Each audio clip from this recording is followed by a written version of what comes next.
नमस्कार दोस्तों, मैं बाल मुकुंद धुरिया। इधर 2-3 दिनों से बड़ी हल्ला चल रही है राजनीति। रहा नहीं गया, मैंने कहा कुछ बातें आपसे ही करते हैं।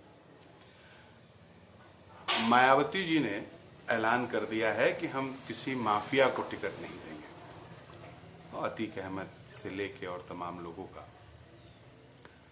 और हम स्वच्छ सभी वाला सरकार बनाएंगे जैसा पहले कभी था।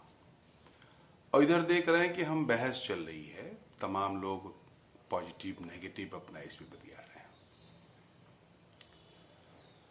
दूसरी एक बात हुई कि निषाद पार्टी के जो राष्ट्रीय अध्यक्ष हैं संजय निषाद जी, उनका एक स्ट्रिंग ऑपरेशन हुआ और ये उन्होंने बोला उसमें कि भाई हम दूसरी पार्टियों से टिकट लेंगे, बड़ी पार्टियों से, और गठबंधन में उसके बाद उसको बेचेंगे और उससे पैसा, लॉट ऑफ मनी इकट्ठा कर लेंगे।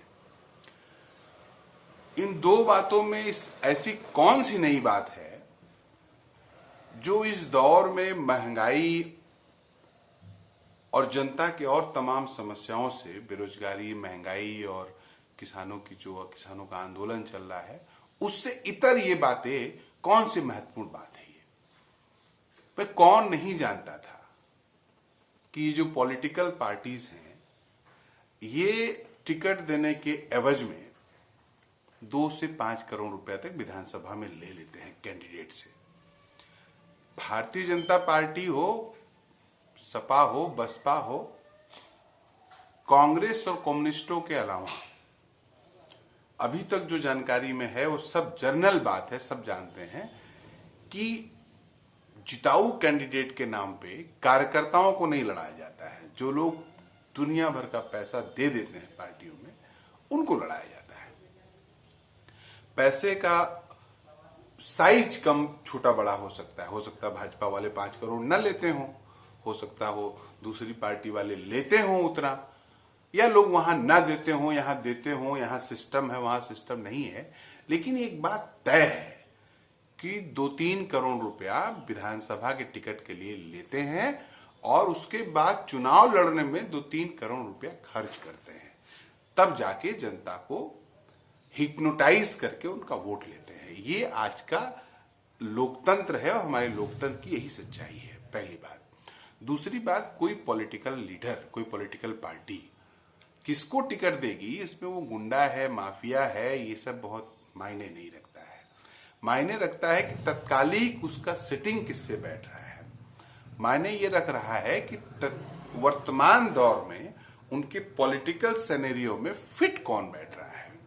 वो कतली हो सकता है, वो लुटेरा हो सकता है, वो शराब का व्यवसायी हो सकता है, वो गांजे का व्यवसायी हो सकता है, वो अपहरणकर्ता हो सकता है, वो लैंडलॉर्ड बड़ा करप्ट आदमी हो सकता है, लेकिन उनके सेटअप में बैठना चाहिए।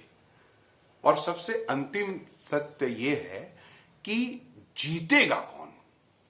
और भाई साहब, बड़ा मजेदार बात है, आपको सुन के अच्छा लगेगा और आप जानते भी हैं कि जनता का माइंडसेट इन लोगों ने ऐसा कर दिया है कि कोई अभी प्रोफेसर, कोई बड़ा वैज्ञानिक, कोई बहुत विद्वान आदमी चुनाव लड़ जाए और वो किसी पार्टी से न लड़के इंडिविजुअल लड़ जाए तो जमानत जब्त हो जाएगी।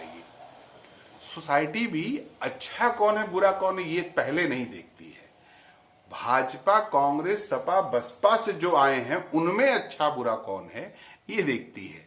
और जनता का माइंडसेट इन पॉलिटिकल पार्टियों ने और नेताओं ने बना दिया है कि कौन चुनाव लड़ पाएगा, कौन नहीं लड़ पाएगा। अगर आप इकोनॉमिकल कमजोर हैं तो कहेंगे इसमें दम नहीं है, ये नहीं चलेगा, नहीं लड़ पाएगा, जरा भी लोड नहीं ले पाएगा। और अगर आप बड़े व्यवसायी हैं, 2-4-5 फॉर्च्यूनर से चल रहे हैं, थोड़ा दबदबा है, कहेंगे टक्कर का कैंडिडेट आ गया है। माने 2 कैंडिडेट सामने सामने बात तक नहीं करते हैं, लेकिन टक्कर का कैंडिडेट होना चाहिए। ये आपकी उपज नहीं है दिमागी, ये उन्होंने आपके भीतर सेट कर दिया है, चिप लगा दिया है आपके दिमाग में कि वो जो टक्कर वाला कैंडिडेट दे रहे हैं वही जीतेगा, जिसमें दम खम सर्वगुण संपन्न है, किसी भी मोर्चे में कमजोर नहीं होगा। ये बहुत मजेदार कैंडिडेट आ गया है, वो जीतेगा। ये सेटअप बना दिया है।